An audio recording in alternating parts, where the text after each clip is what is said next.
Mohamed Alabbar is more than just the managing director and founder of Emaar Properties, the Dubai real estate firm that built the world's tallest skyscraper, the Burj Khalifa.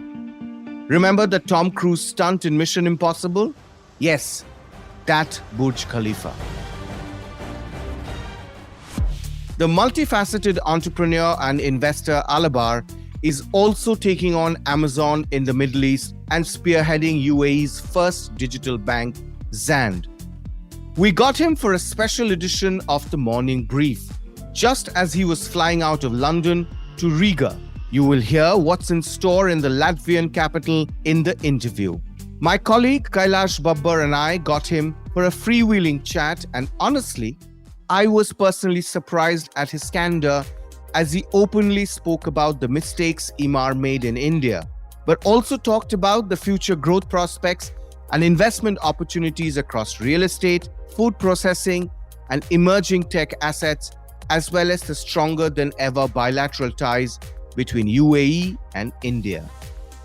As India kicks into the 77th year of independence, we talk about renewed ambition and relations. It's the 18th of August.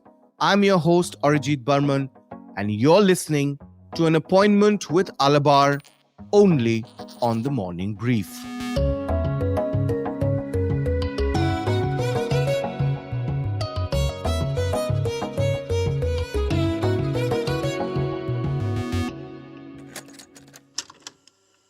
Mr. Alabbar, thank you so very much for taking time out and talking to the Economic Times.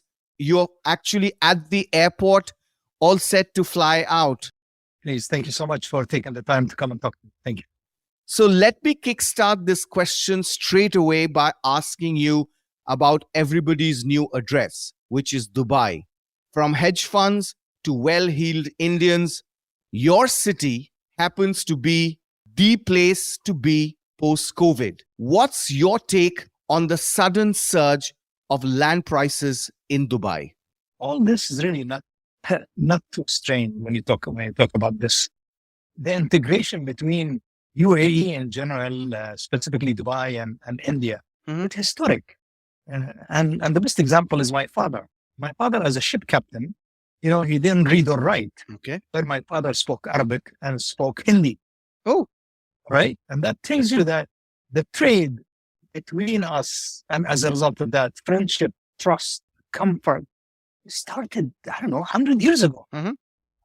So we are only reaping the benefits of this long relationship that exists for over 100 years.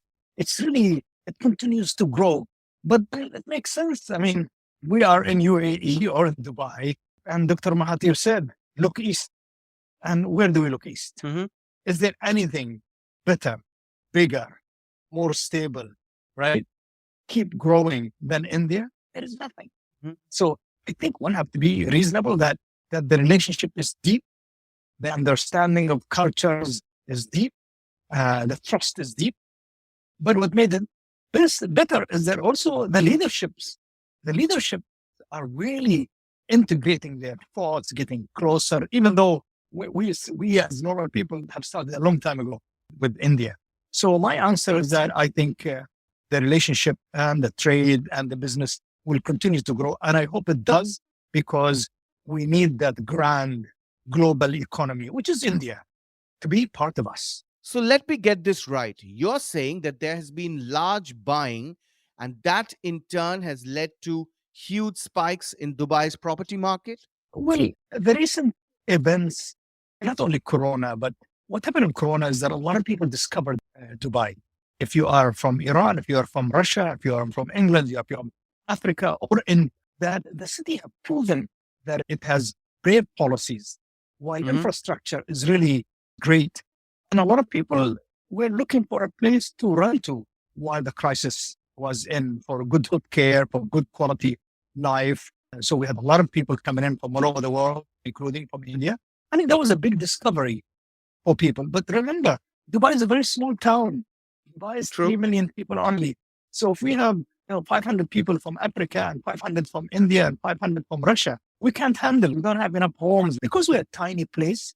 We were overwhelmed. But the policies, the leadership in the city are really amazing. Quality of life, education, healthcare, safety, government policies that really adds to the previous reputation of the city. Mr. Alabbar, everywhere in Dubai, when we take a look, we see MR properties. That's not the case in India so far. You entered India in 2005 with your plan of 8,500 crore investment. But the journey has not been so smooth so far. Could you please share your perspective on this business experience in Indian real estate so far?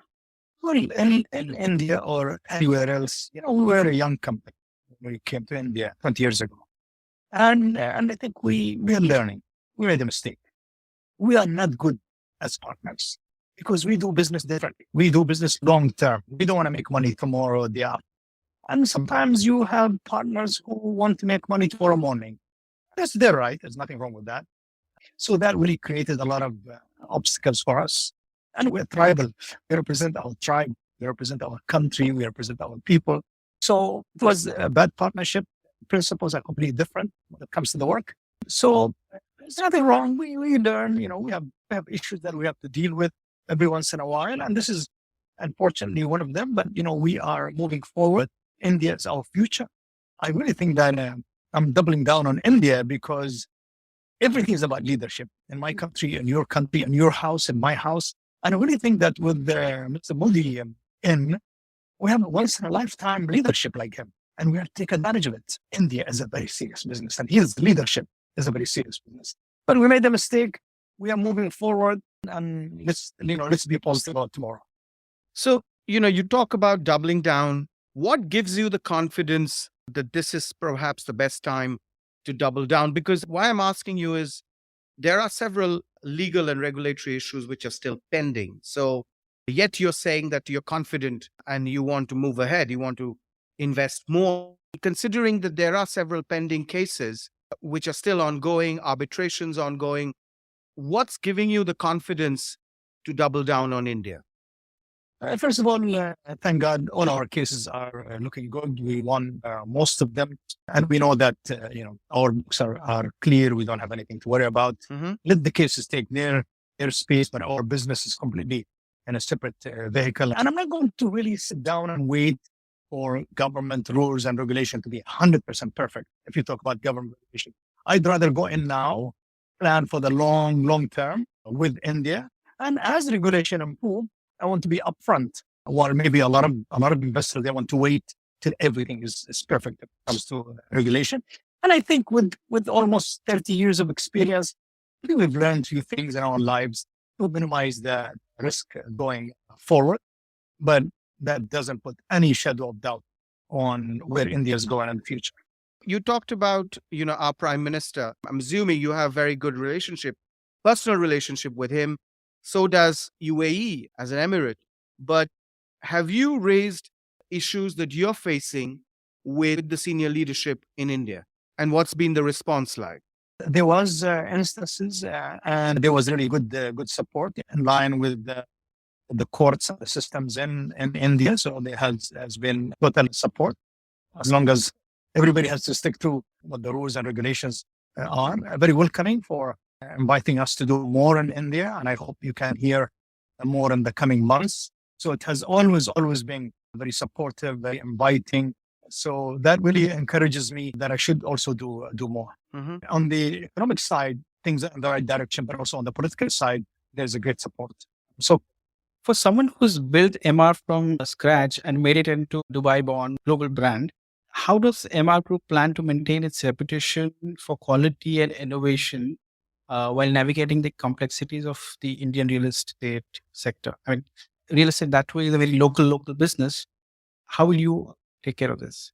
I operate in about 15 countries. And if I make the deal in Riga, it will be number 16. And I do really all large sites. So I'm looking at buying the old port of Riga. So that will give us about 20,000 homes that we built.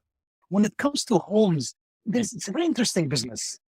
Anywhere in the world, you deliver truly quality homes to your customers and you maintain them I don't care who is in that market. You will do very well. Because it's the most important decision in one's lifetime to buy a house. It is the greatest, it's the biggest investment. It's the most expensive purchase. But unfortunately, most real estate companies, they make the money and then they leave the customer. While if you buy a Hyundai, it will serve you 5 years. They'll give you a guarantee on your car, and the car is only what, $40,000, $30,000. And we people like us, we sell homes that are worth $200,000, $500,000, $1 million. And we tell people, oh, we give you a guarantee for 1 year. Well, the guy was selling a Hyundai for $30,000. He made 5 years guarantee. I give my customer 10 years without writing. I fix their homes. I will go back to them anytime they have a problem with. So I'm saying, have good people. Truly try to deliver good quality, maintain all that. It's not easy to do, not easy to do. But I really believe in the markets where we do this, you have no issues because people truly want to go and invest. This is the greatest investment in one's lifetime. And they really want to have someone invest. And for me, I'll be honest with you, I really love what I do. Okay, we had problems in India, but we're fixing it. But it's such pleasure to do the stuff I do. Honestly, I'm so lucky in my life. My stars are really great that God gave me this business and got me involved in it. I'm such a lucky man. Can you also provide some insight into Emaar's growth plans and future investments in the Indian real estate market? And what sort of projects are you looking to focus on? Will it be commercial, residential, or how do they align with the evolving demands of the market here? See, our company really depends on three businesses. We're big in hospitality. So we have over 50 hotels that we build, we manage, we operate. We are big in shopping mall business, and we are big on the residential side. If it's apartment or villas, courses, we do all that. And I really believe that we should repeat the same in India. I think hospitality in India has a great future. I think the supply and demand situation is very encouraging. Residential, I don't need to tell you. Home demands in India, no limits. When it comes to the shopping side of the business, India is just at the beginning. So I believe that we should really focus on these three sectors, and we should focus on main cities of India first. Now, the Indian government is also talking about smart cities. In a city like Mumbai, we've recently seen major slums such as Dharavi getting redeveloped into newer sites. Now, that's the plan, not just for one slum, but several urban redevelopment, not just in Mumbai, across the country, along with smart cities, which are tech-enabled. Emaar is known for scale. Would such opportunities be of interest to Emaar in future? Yes, it will be of great interest because I'm emotional about this item because I don't want to say that I came from the slums, but I lived a very simple life. It reminds me of the slums, but that's everybody lived that way in Dubai. You know, we live in the little huts when we were young, me and my 13 brothers and sisters. And I really think there are new ways of how to deal with this. And I've done one in Turkey, 8,000 homes. And it was really an incredible experience. And I tell you that if I get a chance to do something in India, I promise you, I will really shock people how it should be done to really satisfy these people who are living illegally. They become legal. They would have the power of wealth when they have a title, because you had to convert that space into a title for them and you give it to them. And the way I do is that I give them the title the day they move out of the site. So they know that they're rich. They're going to get that 70 square meter in 2 years from today. And they feel the wealth. But at the same time, you clean the city, you bring in new development. And of course, you keep them there. You don't really have to take them somewhere out. So I know this business well. If I get a chance to do something like that, it will really make my mother very happy.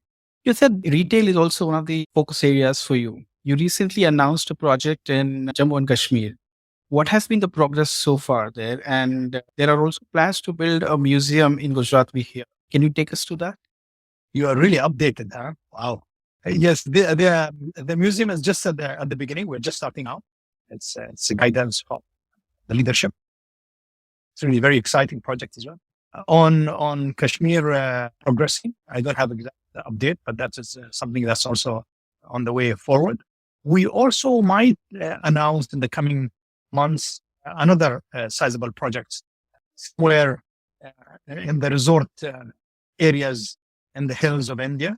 That's something that I'm also looking at seriously, and because we run away from the heat in the summer. We always go north, which is Europe, but India is where we belong, and India has over, I don't know, 40 gorgeous summer spots where the temperature is 15 degrees, 18 degrees, and 400 million Arabs are looking for a spot. And you're so close to us, you're so affordable, you're so welcoming. And I think that also the directives of His Excellency Modi is that we must welcome people from the West, which is we are, of course, the Arabs and the Gulf and the Middle East. It will be an amazing opportunity if I can do that as well. That will be in Kashmir tour? No, that we're looking at other areas of India, south, northeast. Very interesting. Now, if I could digress a bit and focus on your other businesses, of course, Emaar is the flagship, but Noon.com, that's very exciting for many of us, although we don't get the opportunity to shop on Noon.com, but you compete with Amazon in the GCC region. Any chance of bringing Noon to India or partnering with any of the Indian retail companies who are planning to go to the Middle East and work together? Because, retail as we know it is changing. A lot of things people are buying online. I'll make you laugh. For a guy who was 58 years old to start a technology business was a little difficult for me because I had to figure out how to use my mobile phone between Apple and Samsung, and that's like the max. So it was a big risk for me. But honestly, I'm grateful that God gave me such a great business in real estate. We make a lot of money. But I was really concerned that foreign companies are going to control the commercial scene, like the Amazons of the world and many others. And I think I have a duty to my country, to my region. And that's what people in India have done also. Yes. They are big nationalists. And I don't want, only one American company to sell milk to the children, to the Arab children. I don't accept that at all. And if I accept that, I'm to be blamed. First, I was looking at the Indian companies to partner with, but they were busy. They were growing in India. So I established my own. The company went to head with Amazon. That's okay. We should not be scared. I think Amazon feeling the heat. Well, that's good news. They're focused to really dominate the Middle East, and that's a priority for us. We are not far away from that. As we achieve that, and again, even the e-commerce business is changing. So we're doing a lot of new stuff between food delivery and quick commerce. All that's happening now as we speak. So once we will need probably about a year and a half. Once we really, solidify our position in the Middle East, India is the economy in the world. Therefore, yes, there'll be opportunity that we should look at India seriously. We have great friends in India that we can work with. Food processing, Mr. Alabbar, has been a big focus area for you and also for the Indian government. Are you thinking of making any investments in Indian states of, say, Uttar Pradesh or Madhya Pradesh? Our food business, of course, expands over 13 countries between restaurants and food processing, which is all of it, vegetables, meat, chicken, you name it. We have started looking at India, and then after the Corona came in, everything went crazy. But I really believe that it's really time that we should look at India seriously. Number one, Indian farmers will get better price as they export, which is only fair. But even that Indian farmers better price, it's still very low price for us. Because when you look at how we import things, it's much, much more expensive, even though if you give a bit of premium to Indian farmers. And that's something that really is critical. We should really do it. And for food security for us is also India's nearby, India's massive producer. And so my team are looking at the areas of collaborating in that field. Is that the plan, or actually set up food processing units in India, or both? It can be combination. It can be combination. A lot of times you either set up or you have people who have set up, and then you come in, you bring in your specification, and they basically buy from the farmers, they pack for you under your own brand, and then you ship out. So it's becoming really very sophisticated, can easily be done. But honestly, I mean, it's our fault, and it is the Indian industry's fault that we have not cooperated. The Middle East imports 90% of its food, chicken, meat, and it would be, planes fly 18 hours to Australia. It's crazy. It's crazy and more expensive. But unfortunately, I blame it on us and I blame it on India. We should fix this thing. It's not fair. Or you fly 18 hours to Brazil to bring in mango. Come on. The best mango in the world is in India. Why are we wasting time? So I put the blame on us and we must change it. And I hope His Excellency, the Prime Minister, put pressure on us and His Highness in Abu Dhabi put pressure on us that we must fix this thing. Because we as businessmen, we just want to go and do the easiest thing. And I think we have more things to truly worry about from our heart than just, I have these existing routes to India, to Australia and to Brazil. So, why worry about establishing new routes? Right. You also have a very successful, you've been a digital entrepreneur in e-commerce, in retail now, but everyone's very excited about, both content and especially your digital bank, for which you have many partners, including Mr. Kumar Mangalam Birla, who's made an investment. Tell us about the dream that you have for Zand, number one, and off from what they were maybe even a year ago. So are you actively looking at investing in the Indian startup ecosystem? I believe the Indian startup ecosystem is really our future. Indian startup scene is the future of Silicon Valley. Come on. We all know that. The engineers are in India. Otherwise, they are taken from India to Silicon Valley. Mm-hmm. Trust me, the Americans are not building the technology. Mm-hmm. The Indians are building the technology. So the answer is absolutely yes. And when it comes to digital banking in general, I think if it's banking or if it's payment, and this business of a bank is so old-fashioned stuff. Who goes to the bank anymore? Who writes a check anymore? Maybe some of us write, but that's finishing, Who goes and apply for a loan and give us your credit history anymore? That's old-fashioned too. So, and I believe that if we don't really jump up there and go through the learning, and it's a learning process. This thing is new, by the way. If we don't jump up there, I think also on the banking side will be left behind. Therefore, Zand Bank is the beginning of a journey to really get involved in digital banking, which is evolving, changing all the time. But people are refusing to go back to this old thing called, bank's headquarters. Or that's gone. It's all on your phone. So or on your laptop, how can we really evolve that? And by the way, India has some of the best engineers who have brought in the best solutions, and we're using them as well. And we are also taking our open architecture payment framework, which is UPI global. And I think UAE very soon will accept the UPI system. So therefore, there's a whole new frontier that's going to get created as well. Yeah, and that's moving really fast. I think we've seen that globally there is a big change, and how people really want to protect their economies and be open to the world to do business. And I think that's a great way forward. Last thing we wanted to ask you, because you're going to take off soon, is that a year back, India and UAE signed the free trade agreement. It's almost been a little bit more than a year now. How do you think that has really changed the economic cooperation between the two sovereigns? Well, the two sovereigns were doing business for a long time, but they've never had the care that they've been having. So I'll go back and say that every time Prime Minister Modi lands in UAE, the excitement on the streets is incredible. Because I have to tell you that, we're not really excited about some great power.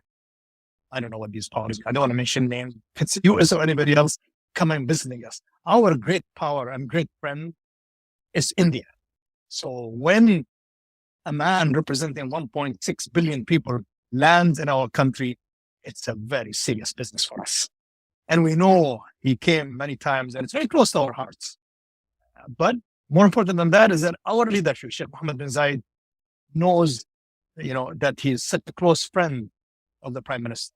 And he knows the deep relationship and the trust and the belief in each other. That I would say that I am so lucky to live during these times, that you have these one-of-a-kind leaders. Once in a lifetime, I really believe that Modi is once in a lifetime leader. Mohammed bin Zayed is once in a lifetime leader. And for us to be in this time we take advantage of all of it. So therefore, if it's the agreement or if it's the other relationships that are getting closer and closer, I think this is cementing UAE and India for a long, long time. On that note, we'll let you go, Mr. Alabbar. That was Mohamed Alabbar, founder and managing director of Emaar. As you heard, there is more to just real estate when it comes to him. My key takeaway: Emaar is still bullish on India after a failed marriage. Legal cases, arbitration notwithstanding, they still have the appetite to do more. Unlike in the past, Emaar in India is now a demerged entity. Instead of a joint venture, is majority controlled by its Dubai parent. But the Indian partner still remains a minority shareholder. And unless there is a clean divorce, it might remain an Achilles heel. Hope you enjoyed listening to this episode. This episode was produced by Sumit Pandey. Amrit Regi was the sound engineer. Executive producers Anupriya Bahadur, Anirban Chaudhary, and yours truly. Do share this episode on your social media networks. The Morning Brief drops every Tuesday, Thursdays, and Friday and is available on Spotify, Apple Podcasts, Amazon, Google Podcasts, as well as JioSaavn. Do tune in to ET Play, our latest platform for all audio content, including The Morning Brief. From the entire team at TMB, we wish you a happy Independence Day. Goodbye and good luck.